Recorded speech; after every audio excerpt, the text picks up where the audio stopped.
So this is going to be a Vaush video of the Vaush video YouTube channel debating Michael Tracey of the weirdo who asks questions to college kids and gets clowned on persuasion about Ukraine. I know it's going to be fun. I know it's going to be interesting. These two have tussled before. I know Michael Tracey has a bunch of bad ideas. I'm not sure what his opinions are on Ukraine, Russia, but if it's anything like Elon Musk's, where it's like, oh, just give Russia everything that they want and let Ukrainian people be destroyed and everything's just going to be pogged because we don't have to care about it. It's probably something like that, but I don't know. I guess we'll see. He may prove me delightfully wrong. We'll have to find out, but I have really low expectations for people like Tracey, so we'll see what happens. Howdy. Hey. Ah, there you are. Yeah. Yes, I can see and hear you. Okay, are we live? We are live right now, yes. Great. How you doing? I'm doing okie dokie. It's actually funny, you know, timing wise. Okie dokie literature because just a little bit ago I was checking through my email, and you know those pay $5-10 or whatever, and we'll write so and so on Ukrainian ammunition before it gets fired off. Yo, we should do that. I think I've vaguely heard of that practice. I can't say I've researched it in depth. One of my fans got one of them rockets to say from Vaush and his NATO allies. It's really cute. Well, got flowers on it too. Sounds heartwarming. Oh yeah, for sure. Oh, someone's going to appreciate it. Oh, my Twitter's not loading right now. Just before we begin, I know I said this to you on our message exchange, but just for the benefit of people watching, you know, my genuine I'm not pro Russia, intent in having this conversation with you, and pretty much having every conversation that I have on the internet, or even off the internet for that matter, especially on, you know, topical subjects, is to stay as close to the substance as possible. No desire to obviously attack you personally. I know obviously, you know, everybody, including myself, can be a bit acidic on, say, Twitter at times. That's wild. Because personally, I'm basic. My genuine view is that, you know, always stay based. Grave importance of this issue, I'm going to strive to, you know, keep it totally on the substance. And I'm actually interested sincerely into better understanding your perspective. So we can, of course, you know, disagree or what have you. But, you know, one of my sort of reasons for accepting the demands of your followers. And they are very insistent. They are, which I congratulate them for. But, you know, one of my objectives in having this conversation is that I do actually want to better understand, you know, your view. So anyway. Yeah, well, maybe we can figure out how to avert nuclear war together, God willing.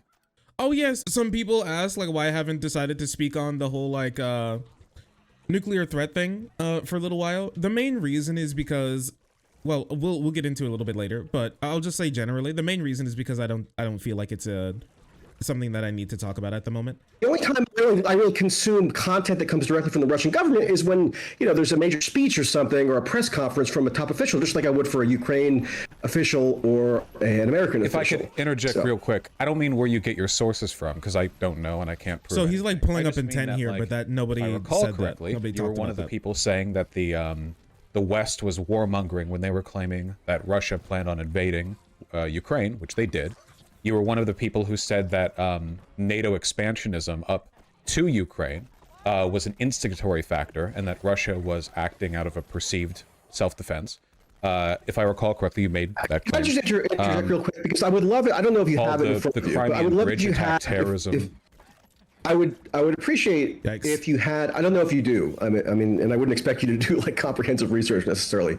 But rather than like characterizing what you interpret me to have said about these things, it would be preferable for me anyway if you could cite something or quote something, because I don't want to.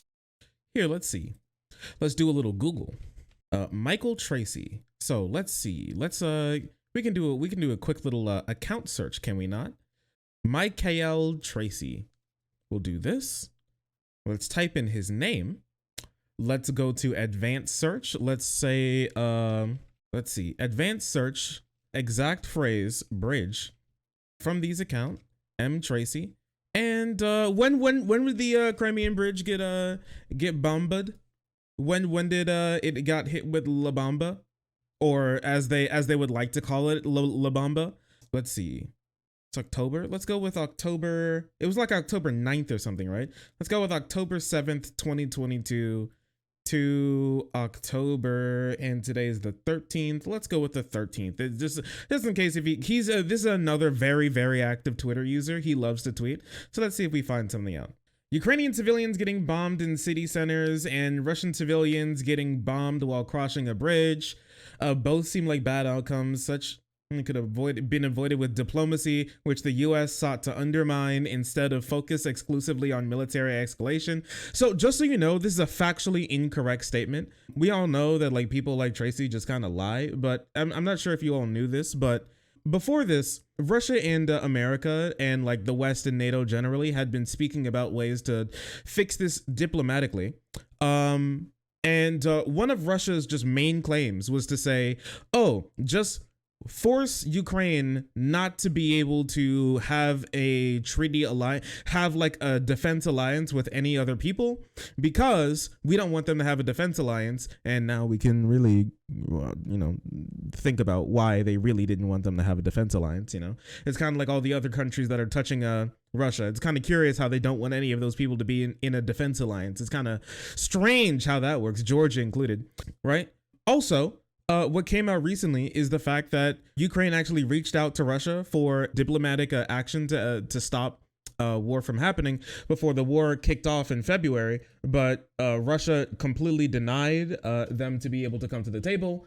And then they decided to then just launch the war without even trying to do it diplomatically. It's just very weird.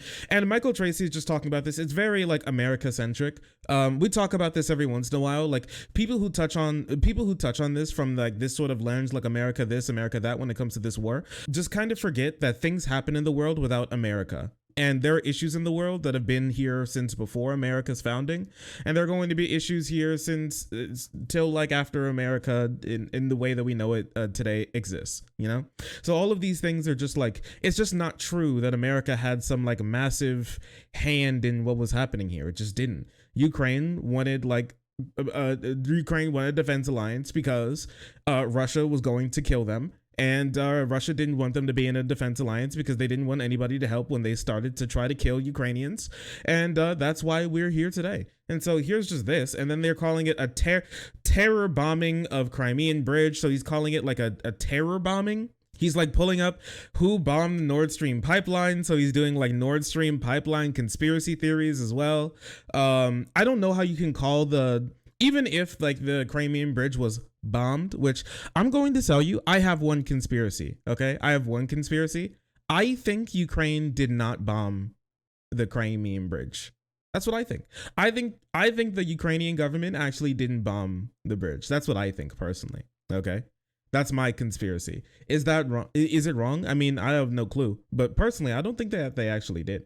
I'm going to be completely honest with you. The Crimean Bridge is a valid military target, and in response to the Crimean Bridge getting bombed, you know what the Russians bombed? A children's playground. Russia detains 8 suspects over Crimean Bridge blast. Hey, remember when they said that it was actually a terrorist attack and it was a suicide bombing? Remember when they said it was actually a suicide bombing? How do you detain somebody in a suicide bombing incident? That's weird. That's wild.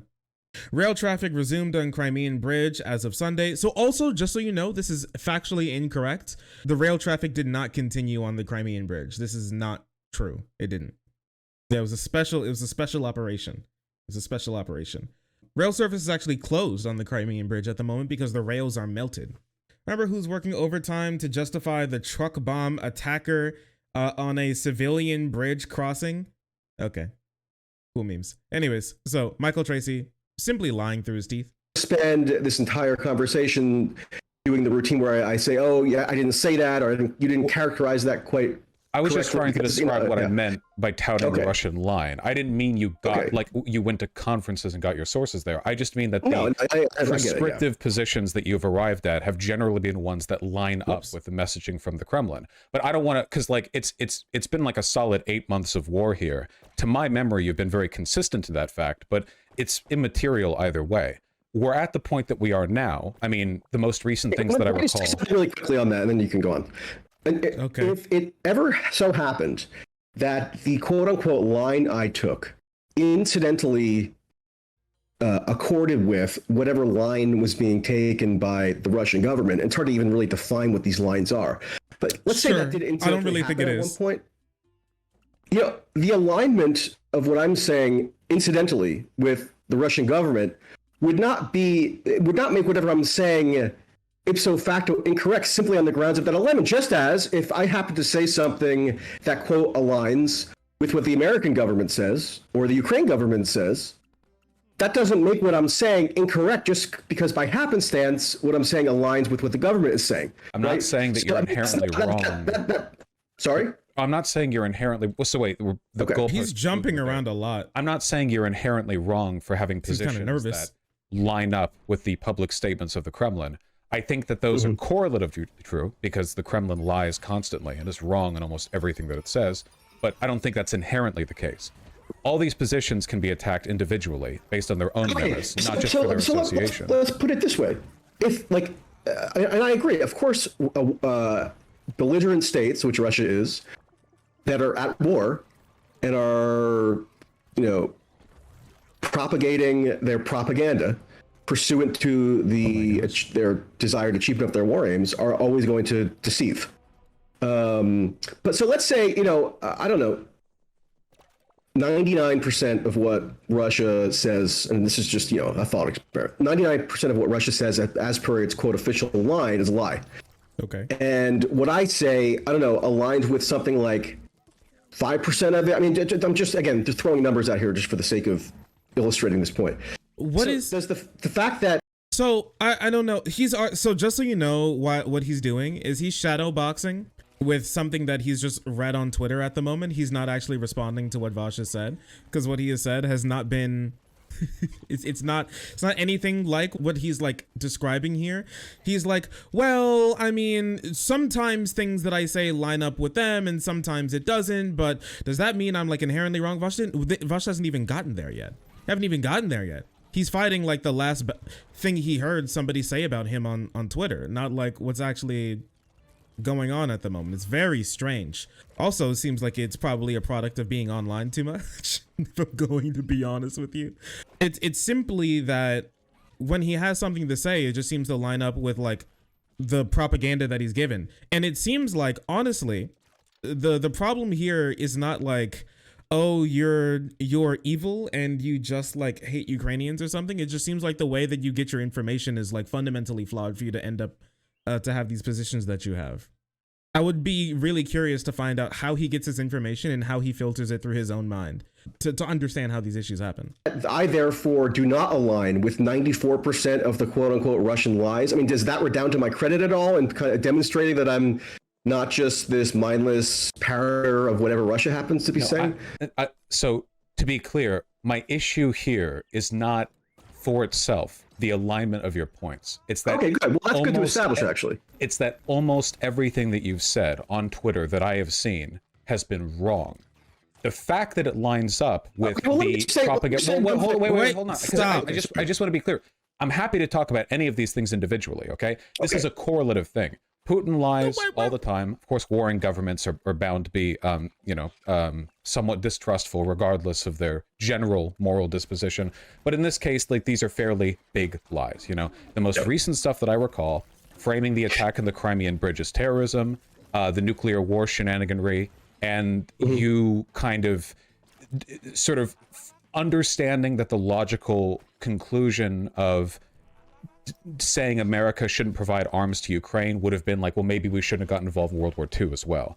Which, well, I don't say that exactly, but I know what you're getting at. No, you said everything but that, right? You said like, well, maybe the Jews could have lived if we hadn't invaded, which is like kind of... No, that's not what I said at all. We can get into that as well if you'd like, but that's not at all what I said. Wait, out of curiosity, what did you say then? Because you were posting, I mean, it's not just one tweet, like engaged in a lot. Can I just ask you, have you read, I know you've seen tweets of mine, which is fair enough.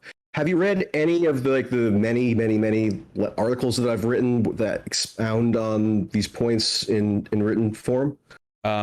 Did they make the points much more convincingly than the tweets that were inaccurate? Well, I mean, just by nature of Twitter, it's a limited medium. So I'm just curious, have you read any article of mine? Here, let's see. Finnish Prime Minister was asked about a potential off-ramp for Russia in the end for ending the war. And I think I remember this. She was like, and this is a pretty base thing for her to say. She was like, the off-ramp for to end the war is Russia leaving Ukraine. And then she walked off. Way out of the conflict. Way out of the conflict. The way out of the conflict is to Russia to leave Ukraine. Okay. That's the way out of the conflict. Thank you. Based. Once again, Finnish Prime Minister being based. This is what people said the way out of World War II was. Total unqualified defeat inflicted on Japan and Germany, with no settlement possible. Hence, the decision to inflict total destruction on Germany and Japan and cap off the strategy by dropping 2 nukes. So, what the fuck is this? What is this? So he just like out of nowhere just is like, oh, what? I didn't even see this. I don't keep up with Michael Tracey. No one is invading Russia. Russia's not being invaded. This is not how this works. There's no the total destruction of Germany. Also, the total destruction of Germany was not the plan to stop World War II. That was not the plan to stop World War II. It was the destruction of the German military and the Japanese military, but not of the entire country. That wasn't the plan. If it was the plan, then why didn't we just level all of Japan and level all of Germany with nukes? Why wasn't that the case? Was there a complete unconditional surrender? Yeah. Did you see what they were doing? That's not complete destruction. Your surrender and complete destruction are not the same things, like at all. Especially since previously they decided not to do any diplomacy before, and then they decided to enact war before. They bombed that off ramp themselves. They tried to do diplomacy with them, Japan and Germany. Japan, instead of doing diplomacy, they decided to bomb Pearl Harbor. And Germany, instead of doing diplomacy, they decided to invade France and Poland. So I mean, like, you can't. These are not comparable. These are not comparable at all. Russia is the one enacting this war. Russia is the one who decided not to do any and Czechoslovakia. That's true. I'm sorry. Yes, that's true. Them as well. I'm not naming all of them because I don't want to, because I want to leave them out because I hate them. I'm just not naming all of them because I don't need to. But Russia's the one doing this war. Russia's the one who decided not to do any diplomacy, and Russia is going to be the one who suffers from this. I'm sorry. That's kind of how it works. There is a way off of this. There is diplomacy, and it's pretty reasonable as well. You enact war on somebody unjustifiably, unprovoked, and so now you have to get out. And then if you want diplomacy, then that's on the table. That's the off ramp here. Capping off the strategy by dropping 2 nuclear bombs. This shit is insanity. This shit is so low IQ. I'm defining terror bombings as bombings which intentionally target civilians for the purpose of inflicting terror, which everyone loves. Their World War II analogies, the Allied powers did an enormous amount of terror bombing, so their concept should be familiar. What are these World War II? What are these World War II analogies? What has happened? POV, you haven't heard anything about World War II since your 8th grade world history class. What the fuck is happening? Okay, thank you, Michael Tracey. I love this. This is my favorite thing, when somebody like gets upset that they're being misinterpreted, and then you just look at the things that they said and they realize that you're not misinterpreting them. That's literally just what they said. Okay. On that particular subject, no. On any subject? Oh, I know I've read your articles in the past, but on the specific World War II, American Jewish intervention Holocaust thing. I think I've read a couple of your articles on Ukraine, but that would have been more towards the beginning of the war. No, not in the past couple of months. Okay, and in terms of the World War II stuff, can you explain that, buddy? I'm just trying to be self-promotional and like advising you to read the article, but it would be helpful and to better understand this point, because I grant that it could be a very heated subject, or it could be an emotionally fraught subject. So I'm not a dummy. I know why people can react strongly to it if they're doing what I regard to be a misconstrual of my point. Do you which think is America should have intervened and participated in World War II? Well, I mean, on World War II, and I'm not dodging the question because this is exactly what I. He's dodging the question, right? And this is my whole point to begin with. So this is not just me deflecting. What diplomacy could have we? Reason I was even discussing. Please, Michael Tracey, tell us what diplomacy could we have done with Nazi Germany? I'd love to hear the diplomacy that that the Allies decided not to take with Nazi Germany. I feel like people would love to hear it. I feel like this would be incredibly interesting. Do you think the U.S. should have intervened? No, this isn't me being combative. Like you are very actively avoiding this question. Wait. It's not conducive to a simple yes or no answer. It just simply isn't, because you're leaving out enormously critical context that needs to be elucidated, and even to begin approaching answer the question. This is not me dodging the issue. This is what I spent 10,000 words expounding upon in the article that if people are interested in watching out, they can go look up. The context that you looked through, what was the conclusion you arrived at for the validity of our intervention? Here was the conclusion that I arrived at. And I spelled it out in as clear as English as I could. What I'm rejecting is not that U.S. intervention into World War II was good, because that's like a counterfactual, almost sort of what seems to be sort of like a lazy knee-jerk type argument. I'm not making that argument. I'm making arguments that relate specifically to the present day and the moral valence that is ascribed. I've never heard a non-Nazi be debates. So the reason why I'm rejecting scared of saying that stopping Nazis is bad. This paradigmatic example of absolute goodness as relates to U.S. military intervention. There are a couple of reasons. A huge one, and I'm sort of curious what you think about this, and we can sort of connect it to what's going on now. A huge one is there was a genuine, indisputable, even people who were ardently pro-Roosevelt, even people who were ardently pro-intervention, meaning they were agitating for the U.S. to intervene militarily in World War II contemporaneously and afterwards. There's basically universal acceptance that there was a massive campaign of state deception undertaken by the Roosevelt administration, by the military brass, even to some extent by the Congress, to conceal from the public the true nature of U.S. military intervention well before Pearl Harbor. So well before the point at which most people just kind of popularly assume the U.S. entered the war, right? So the U.S. enacted this massive arms provision program, Lend-Lease, that's, by the way, been revived as of this past April. Which I agree with. Still, I'm fine. One day we will get the answer of whether or not sold to a war-wary public, whether or not stopping the Nazis is bad. Was largely considered on a bipartisan basis, Michael, to have been a disaster. I'm getting to the point. We're talking. But what is the point going to be a yes/no answer to the question? The point is that given that massive campaign of state deception that was fundamental to the means by which the U.S. entered the war, I'm saying that fact means that a binary yes or no answer, that fact explains or helps explain why I'm not willing to say just a flat yes to your question to me, because that would necessitate saying that yes, it's just absolutely morally good for the government to undertake. You don't have to say absolutely morally protracted campaign. Oh, wait, Michael, to bring a country to war. It's just not true. That's just not true. Okay, so here's the thing. There was deception. There was sugarcoating when it came to like us joining the war. Like absolutely, 100%. But if you're going to sit here and tell me that after Pearl Harbor, that the most of the Americans would be like, I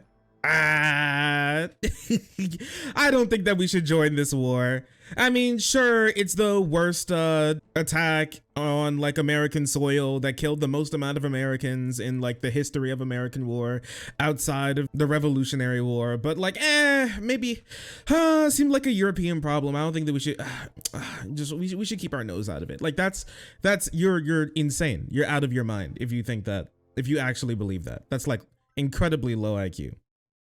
Incredibly low IQ. How do you view the state deception that was integral in bringing U.S. intervention into World War II about? I don't know the specifics of what you're referring to, and I don't have a reason to trust your characterization of it. Okay, I mean, it's all totally mainstream. I also literature. don't trust his. I'm glad we went and fought the Nazis. Even if the government lied, I'm glad we went and fought the Nazis. Even if the government lied. Or if the, well, then the government, yeah, if the government lied. Differ. Well, that's where you and I differ. Because if the government lies. Okay, so he doesn't think that it was good that we went to go fight that. Okay, thank you. All right, finally, we got our answer. He's done it. There it is, boys. There it is. He thinks if the government tells a fib, that means that we shouldn't stop the Nazis. Okay. All right. I'm glad we finally reached the answer to this. Oh my god. It took a while, but we made it. Even use the word lie because it's sort of so wait, the government lies, so you should let the Nazis win? Yes. If the government undertakes a sprawling campaign of deception to bring a country or bring the United States into a war, but entry into which, by the way, was largely opposed. But they declared war on us. And then I'm not willing to just give a yes or no, binary, morally absolute endorsement to. This is also a lie, just so you know. So before getting into, so here's the thing. All right. We were big into isolationism while World War II was happening, all the way up until like Britain was getting their, their shit rocked in London. Right? Everything was vibing, right? Here. We were perfectly happy selling the Allies like oodles and oodles of like Chicago and St. Louis manufactured arms and everything, and bombs and tanks and guns, and we were perfectly fine doing that. But the problem was boots on the ground, like it is with basically every war. Okay, boots on the ground is the big thing that people are like, we shouldn't go any further than that. Selling war profiteering, pog. Boots on the ground, cringe. That was the big thing, okay? What turned the tides was Pearl Harbor. And then Pearl Harbor happened, and then everyone was like, we got to get boots on the ground now. We are in war. It's no longer whether or not we are in war or aren't in war. We are in war, so now we should do something about it, or else we're going to get bombed again. We shouldn't just sit here and be sitting ducks for the Japanese or the Germans to bomb us again. That's what was happening. It's just, I don't know, it's just... Bro sounded a little too Nazi for my taste. Yeah, same. Yeah, the whole point of what I'm getting at here is that U.S. intervention into World War II, and maybe you should familiarize yourself with the record. It's pretty illuminating. It was well underway before that, months and months and months, at least before those formal declarations of war. Because as you might be aware, the U.S. doesn't enter warfare strictly by virtue of a declaration of war. Like there was no declaration of war in Vietnam or Korea or Iraq, etc. Right? So a similar thing happened prior to Japan and Germany. We did a Vietnam. War in the United States in 1941. And if you're not familiar with that record, I'm happy to share the materials with Michael, you. You'll probably find it interesting. Just say, what did we do? Like we sold weapons? We're allowed to do that. That's not war. I'll tell you a couple. I mean, I'll tell you a couple things we did. And here's a thing that we did that led none of this is fringe. This is what's so amazing about it. And what's so amazing why it's so omitted from the popular consciousness. The military affairs editor of the New York Times, okay, in September 1941, so well before Pearl Harbor, he said that the United States entered the European War in July of 1941. So what about did we 6 do? months before Pearl Harbor. I'll tell you that right now.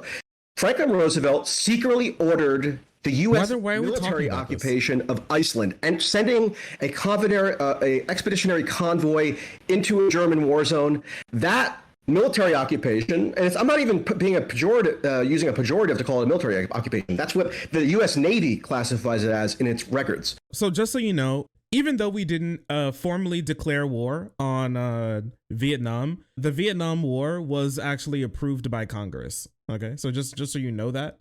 It's actually approved. It was approved. It was authorized by Congress. So it wasn't like some like we went around, we circumvented like something else to just like throw troops here or there. We did indeed go through proper channels to put boots on the ground in Vietnam. Not saying that that's good. I just said that we went through proper channels to do that. So it doesn't really mean much. The very first thing, look up the tweet yourself. February 24th, or maybe it was February 25th, early in the morning. The absolute very first thing I said when the invasion was launched by Russia on February 24th was, I thought it was the 23rd. Sincere. This wasn't me just like covering my bases or something, because I actually am on principle. There's never been an instance that has caused me to question this principle is accurate of the launching of aggressive war. And so the very first thing I said when the war was launched was, and I don't usually do like a moralizing tone, but I made an exception here, and I did the moral. What are the tweet? Please. Okay. So why does every single thing need 27 addendums? The very first comment I made about it once it was launched was a moral condemnation. I'm glad we agree on that. So because we oppose the invasion of Ukraine, we're both happy that Ukraine is able to defend itself, right? Well, there's the leap that doesn't follow from being morally condemnatory of an aggressive invasion and then saying, oh yeah, by the way, the U.S. ought to send about, at this point, $70 billion worth of what they call aid to Ukraine. So you can say what they call aid, but we can look at a breakdown of everything the U.S. spent. It's right here. So right now this was back in May. So we've passed, I think, 1 or 2 more aid packages since then. $7 billion is food and healthcare, and $9 billion has been economic support. 1.8 billion has been for refugees. 1.1 billion has been for Eurasia and Central Asian and European countries. There's other foreign aid as well. There's also some military and intelligence. So the big ones that this guy would care about would be the military and security assistance, would be 6 billion. The 12 billion here, which would be military weapons and supplies, and the 4.7 billion in loans to buy more military weapons and supplies. So this is the big thing. This U.S. military deployments and intelligence, this is stuff that we just do normally. This is just allocating money to give them information. But this stuff is this is the actual war stuff. Everything else in here is helping make sure more Ukrainians don't die of starvation. I'm always called a pro-Russian partisan or a Putin apologist or whatever. Every name under the sun to that effect. I guess my having condemned in moral terms the initiation of the invasion doesn't save me from that accusation in any way. So what are you going to do? But anybody who basically just follows a sort of simple moral instinct and expresses opposition to the moral justifiability of Russia having launched the war. What is your position? Hold on, I'm explaining it.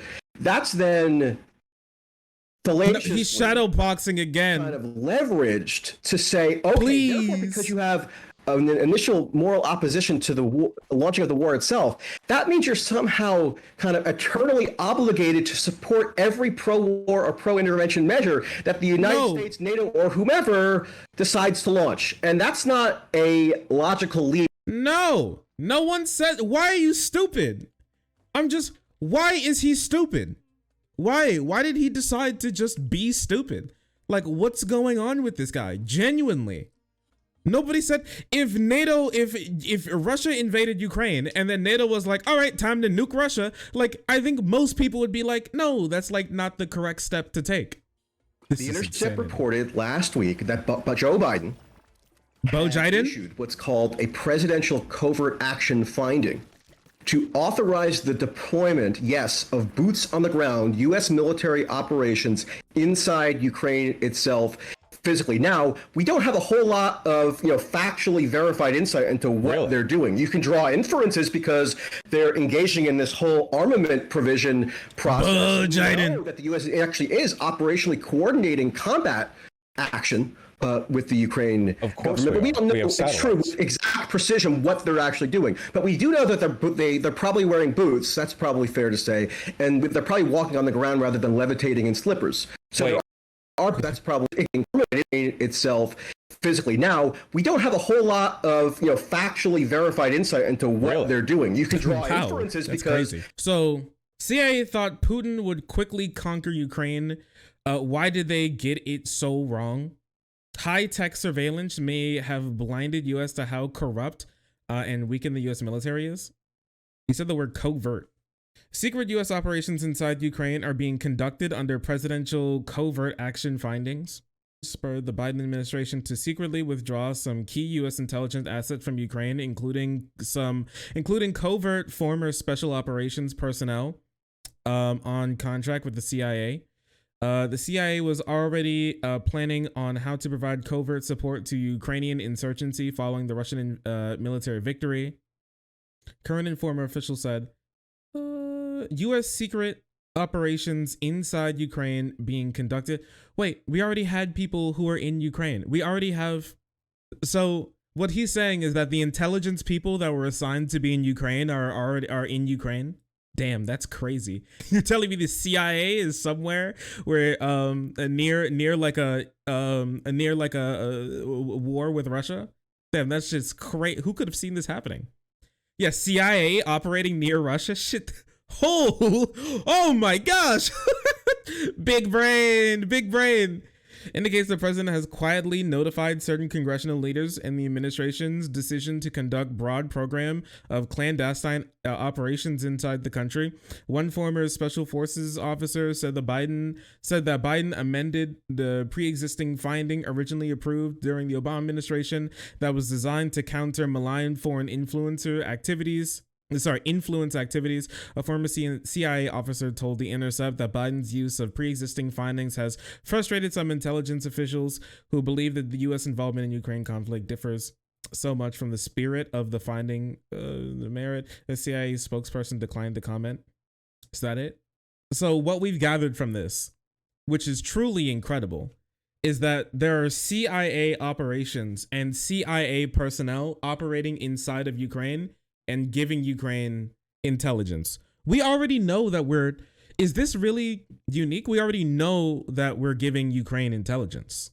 Everybody knows this already. That's why we're able to take out like damn near 100 Russian officers. Okay.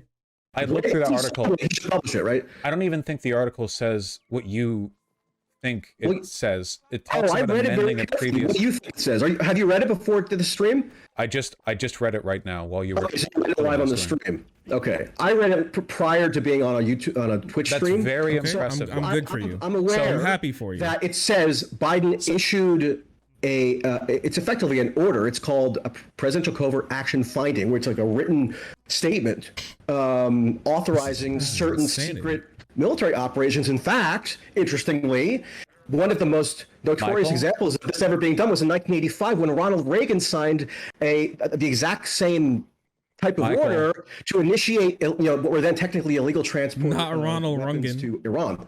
Iran-Contra affair, as later became to be known. So there you go. Okay. That's what you don't care about secret U.S. military operations. No, I do. That's where you're fully correct. Right now, I don't, because we're talking about an ongoing war where people are dying. And I care about whether Ukraine wins or loses that war. So if that finding... Can you ever just stick to the topic? And you could tell Biden, release it or don't. You would say don't release it? What? What is he talking about? The only article that I've seen here is something with... It's an Intercept article with no sources. So let's say that does exist. Michael, please. Michael, stop. Michael, calm down. Michael. I did not say, Michael, please, Michael. So here's my thing. I mean, like, I can understand why he wouldn't want to answer this question. It's a complete non sequitur of what we're talking about. Should Biden release it or not? I don't know. I don't care. I care about like Ukrainian children getting bombed, and I don't want them to be bombed anymore. That's what I really care about. And like, honestly, if the answer is if it puts Ukraine in a worse position to win their war, then the answer is no. I don't. Actually, I don't want them to release that. I'm going to be completely honest with you. No. If it makes it harder for Ukraine to win their war against Russia, then absolutely not. I don't want that. And I think most people would feel the same way as well. Like, oh, if this leads to Russia being able to take control of Ukraine, would you want him to release this to know like what CIA people are doing in Ukraine? I think most people would be like, no, actually, I don't. That's what a normal human being would say. And an abnormal human being would say something different. I never said I didn't want it released. I just said I like journalistic transparency. However, whether the contents of the article are true or not, it doesn't change the fact that I support U.S. support for Ukraine. I want Ukraine to win. I want Ukraine. So wait, if we could just talk about anything in reality for a moment. I want Ukraine this is a beat back Russia right now, according to the Michael. reporting. I want Ukraine to beat back Russia. What is your first name, by the way? I don't even know, but I'll keep repeating it just to. It's Ian. Echo you. Is it? What is it? It's Ian. Okay, good. Now, I want Ukraine to push back to the border that Russia invaded against. And the reason I want this is because I don't like it when fascist countries do annexations for land grabbing and a variety of reasons involved. So I support the mechanisms by which Ukraine is fighting for its freedom. Gotcha. Okay. Do you mind if I ask you a quick question? Is that acceptable? Sure. Okay. So, and let's just, there's so much going on even just within the past, 2 weeks or something. I think we should probably bring it more to the present because we started with World War II and then we did the invasion starting. You did that. Yes/no question. I'll show you how it's done. No, I don't actually particularly want to ask you a yes/no question because I'm not trying to impose any ultimatums on you or anything. I actually want you to explain your views at in a reasonable length. So what I wanted to ask you was, you must have seen this reporting last week. The New York Times published an article where they were reporting that the U.S. intelligence agencies had found, and clearly this was leaked to the New York Times, which is pretty much always where the U.S. intelligence services will leak kind of public pronouncements like this. According to U.S. intelligence services, the Ukraine government was responsible for committing and did commit. He drops the R slur in a bit. Assassination terror bombing outside of Moscow in August, where the daughter of this philosopher Dugin was killed. I'm sure you're familiar with the incident. Yeah, last week. So the assassination terror bombing you're saying was dope. Of the I'd love you to elaborate on that. State official? Yeah. So that would have been state official? Was the daughter a state official? She was. She worked for state. What was her state job? She was a publisher in state media. A pretty high up one so as well. She was employed by the Russian government? Yes, she worked for state media. Okay, well, I have to. I don't know anything about that. Apparently, he didn't look into that. If she was just a civilian, then I would have thought that was heinous. But no, she was a genocidal fascist state official who published articles that were, let's say, ethnically critical of Ukraine. Let's say she was a state official. I don't know that to be true. I have to double check it. My understanding was that she was a civilian and she was I would like to say, I thought they were talking about the bridge bombing, not the Dugina bombing. I retract my statement saying that it's based, but I will say I don't care. Why do you think it is then that the U.S. intelligence services put out this information publicly and said that they had chastised or reprimanded the Ukraine government for taking this action because they don't think it's dope for the assassination to have been committed? Well, I don't care what the U.S. government thinks. Anti-fascism than the U.S. government. Oh, okay. So the key difference between you and the U.S. government is you're more passionately anti-fascist and hence more inclined to openly support assassination terror bombings. Okay, I got it. Fascist state officials who are complicit in an invasion of a neighboring country. Perfectly kind of intelligible and universalizable criteria for who's a quote fascist who deserves to be assassination car bombed. Okay, that wasn't even the piece I was bringing up. So he's not going to ask for what that is. I can't believe you didn't know that she worked in journalism.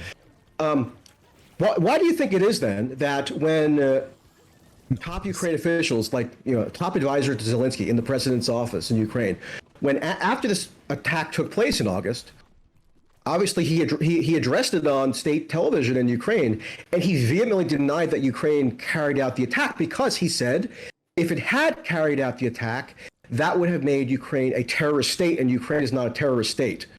Then, U.S. intelligence services about 6 weeks later charge that the Ukraine government did, in fact, carry out that attack. So why would that? So once again, he's lying.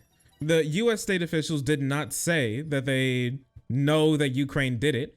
U.S. state officials said that they found information to say that Ukraine may have been more involved than they say that they were, which is possible. And Ukraine may not have. Ukraine could have done something like to like given like money or something, or given like resources to like a group of people to help out with the war, and then they used it to like bomb Dugina, which is definitely possible. And the US doesn't want to be involved in that because they don't want to be involved in things that like happen on Russian soil, and Ukraine doesn't want to be involved in it because they didn't know that was going to happen. That's all perfectly possible as well. Michael, Putin is threatening the nuclear war. I do not think that they are very rational when it comes to their nuclear threats. I do not think that giving them the W and allowing them to take over Ukraine or part of it would do very well to deter the country from further nuclear threats. I think the best thing we can do is get rid of the actual thing that's instigating the nuclear threat, which is Putin. Putin's governance is the reason why Russia is a nuclear threat, and the best way to take care of Putin is to make him so domestically unpopular that he's replaced by another oligarch. Ideally, one who doesn't constantly threaten to end the world. So you'd be happy to just continue what has been the policy now for 8 months, just continue escalating, in hopes that, I don't know, this is not Putin escalation, is vaporized, and then everybody can declare victory. I don't think we're escalating, but I do support continuing to support Ukraine. No, if nobody's escalated anything, I mean, how do we get to the point where Joe Biden's declaring that we're on the precipice of nuclear Armageddon? Is it just a coincidence? Because Russia is escalating. They're the ones escalating the nuclear threats. And are they escalating because of any reason having to do with the United States? Because they're losing the war they started. Or is the United States involvement in the war just coincidental and has nothing to do with their escalatory threats? Yeah, something tells me that a nation that's willing to threaten World War III and nuclear Armageddon because they're not getting their way in an unjustified fascist annexation of a neighbor is not a country that we can be relying on to stop that behavior after we've given them what they want. Has he ever even thought about the idea of like what happens if like Russia had their way and then completely annexed Ukraine, and then now like Russia's on the border with Poland? Yeah, he's not even like spent any time. But you know, Poland hates Russia, right? You know, like Poland, I do not want a border. I don't want a massive border with Poland.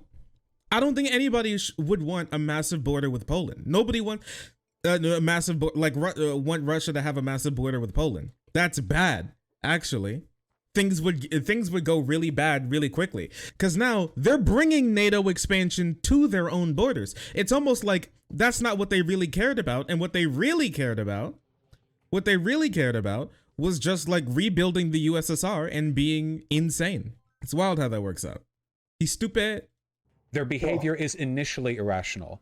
Kowtowing to it does not deter them from engaging it in the future. By the way, you realize that if he took over all of Ukraine, which was the initial plan, of course, he'd be sharing a border with Poland, a proper border, a western border, he's doing a it. little snippet of land Russia controls up in Northern Europe. Whew! No, we do not want that one. No, sirree. We do not want Poles, the fucking that was NATO member. Popular telling that to like gin up support for U.S. policy that Putin was going to do this blitzkrieg throughout the Baltic states and Poland, Hitler style. What is happening? It's impossible for him to stay on a singular point.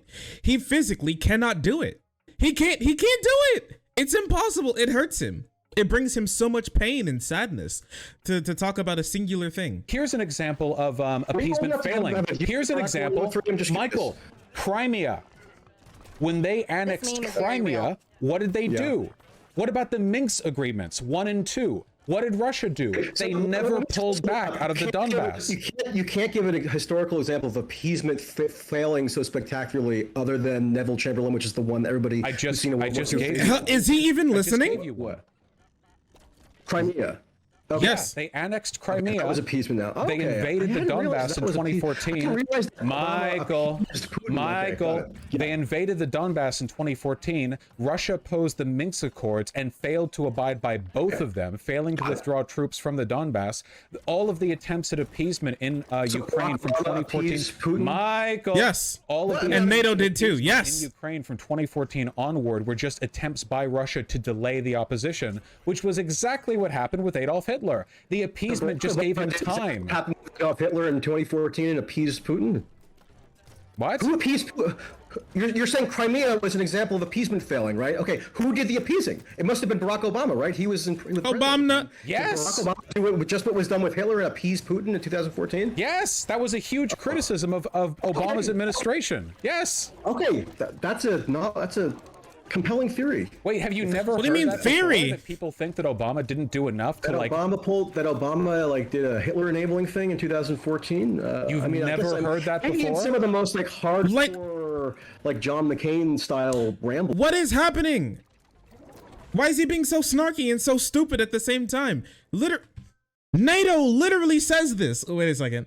NATO actually says this, that NATO actually goes, we didn't do enough back in 2014. We should have done more. They actually are like, this is partly our fault. We should have stopped Russia these days. Like, why is this so like insane for this person to understand? Yeah, I'm trying to like see if I can like pull this up super quick. I'm trying to find this. I can't find this at the moment. I watched it not too long ago, which was like a lot of people talking about how they didn't. And like, here's something like contemporaneously from The Invasion, actually, from Foreign Policy, the website, who specializes in foreign policy, where they're like, where's NATO's strong response to the Russian invasion of Crimea? Why action, not activity, is the only way to put the brakes on Moscow? This is from 2014. This is not something new that people have just came up with. This is something that like foreign policy leaders have been talking about for a long time, which is that like I honestly, I would say that, yeah, it is NATO's fault that Ukraine is in this position today, not because they like exist, but because they didn't go far enough back in 2014 to stop Russia from doing this in the first place, from not having a strong response in the first place. They actually could have done. We may not have actually been in this situation, honestly, if NATO decided to step in, but they decided not to. And now all of us have to live with those consequences of that action. Ah, here it is. Thank you. Ah, I found it. Oh my gosh. Fuck you, Michael Tracey. You're stupid. Look at this. Anders Fogh Rasmussen. He served as the 12th Secretary General of NATO. He was on the job when Russia annexed Crimea in 2014. He's the former Prime Minister of Denmark. He's the founding chairman of Rasmussen Global. Sir, thank you for joining us. We appreciate your time this morning. Thank you very much. Good morning. Ukraine is a different story. Ukraine, now they say they want to go full. That Ukraine has an. Here, we don't have to watch this entire thing. But yeah, he says, NATO reacted too mildly when Putin annexed Crimea. This is the former NATO chief. This guy is the former NATO chief, head of NATO, former head of NATO, who's like, we should have done more. What's wrong with Michael Tracey? Why is he just dumb? A question that scientists are still trying to answer to this very day. I gotta skip forward. Was incinerated, in an instant, not knowing that he was transporting this enormous amount of explosives across the bridge. Sorry, wait. The leading theory is that this was just. Wait. I'm sorry. That's not true. Civilians were killed in which was pretty a quintessential, terror bombing, very reminiscent of what tends to be seen with groups like Al Qaeda or ISIS. I'm just wondering what you think. He thinks that this is like 9/11. So a couple of things. First of all, I have not seen any indication that the guy driving the truck was just unaware of the like 3 tons of explosives. Please do. Okay, I'll do it right now if you want. Yeah. I mean, where should I say? So first Go of ahead. all, as a proud warrior of Allah, I am fully in favor of suicide bombings to destroy critical infrastructure. The bridge is a legitimate military target. It's unfortunate. So the pro-suicide bombing stance is another thing that you and I will have to agree to disagree on. Yeah, that's called being anti-imperialist, buddy. What do you think? Wait, who do you think ISIS is fighting against? Anti-imperial. Okay, I'll have to think that one over. Yeah, think it over. Anyway, so that's one, and two, bridges. I mean, bridges. He's actually just mad. That's a bold one. Bridges are legitimate military targets. Carried a lot of military equipment across. This is internationally recognized. There's no doubt about it. It's unfortunate that civilians died. Unfortunately, civilians die in war. Maybe Russia shouldn't have started the war. That'd be good. What's internationally recognized exactly? The legitimacy of bridges as critical military infrastructure. Nobody treats the bombing of bridges as civilian infrastructure, like a hospital or something. Okay. Well, what's definitely true is that the justification for this particular bombing was blinded by the horny in terms of its symbolic import. Yeah, there are also references to the alleged military impact that it had, but there was a huge amount of emphasis on the symbolic import for oh my gosh, he's losing it. He's losing it. So, oh my gosh, he has no clue what he's talking about. Okay, listen, chat. Just so we understand here, when it comes to the bridge, if Ukraine did actually bombed the bridge, or somebody bombed the bridge, okay? The main reason why the bridge was taken down was because it was a military target. Let me show you something, okay? So here's what the Russians were using the Kerch Bridge for. As you can see here, chat, do those look like civilian cars on this train? Is that what this looks like? I would just like to know. Is this what your average Russian car looks like? Genuinely curious. I know, maybe these days. Well, you look like Ukrainian farmers. Obviously, these are civilian tanks on the civilian bridge. Very civilian, as you can see. Many civilian things happening right now. The bridge was a valid military target, yes. Also, on top of being a valuable military target, it also sends a message. It sends a message that it is not safe. When Putin put the bridge up, it was symbolic. When the bridge went down, it's symbolic. Things can have symbolic meaning and also strategic meaning at the same time. Or the Ukraine Defense Ministry was touting the symbolic importance of the. You can cut it up pretty heavily and make it a second. Yeah, they kind of shunted in some critical military infrastructure and also justifications for it. But it's on the factual record that hours after the attack, the rail lines resumed, and so if the point of it supposedly was get it again. to disrupt military. This is also not true. This is also not true. Okay, just so you know. All the people who are saying that rail just kept on going is not true. The Kerch Bridge rail is down right now. It's not being used. It's being inspected for damages at the moment. Right after they cleared it, they sent through a test train, and then they sent through a couple of civilian trains, but is no longer transporting military hardware because it's too dangerous. And even after that, they've now shut down the rail. So now it no longer even puts through civilians anymore because the rail lines are literally melted. The train, when it goes over that section of the rail, can literally slip off of the rail and fall into the ocean. So to draw an example, okay, not a counterfactual, which I know you don't care for. Right. When we bombed the rail stations over Germany, that was military infrastructure. The military ran trains for them that would bring supplies and weapons to Germans all over the country, but also they were sometimes used by civilians. This was, unfortunately, as a product of war, a necessary kind of bombing to do. It's unfortunate, so not dope exactly. No, I think it was dope that they bombed the rail stations. Civilians were incinerated. Yes, Michael, I do think it was dope that we beat the Nazis. Send a letter of condolences to their families where you remarked. Well, maybe if they didn't want to lose civilians, they shouldn't have started the war like Russia did. Yeah. So maybe the civilian. When you invent a civilian, you invent a civilian casualty-free way of conducting. Michael, I don't know if you ever read like the manifestos around 9/11, Michael, but that's manifestos. What are we talking about, Michael? When you invent, when you invent a he's bringing up 9/11 casualty-free. Wait, I was joking. I was. Let us know and let the wait. Pause. I can't satirize him. I was joking when I said, oh, he thinks it's just like 9/11. He actually thinks it's just like 9/11. He thinks trying to take down a military bridge is the same as 9/11. That's incredible. That's truly remarkable. I cannot believe this. If I can find the tweet of him comparing the Kerch Bridge bombing to 9/11, I'm going to die laughing. I'm going to die. Oh, wait, I already all right. Actually, my bad. Sorry.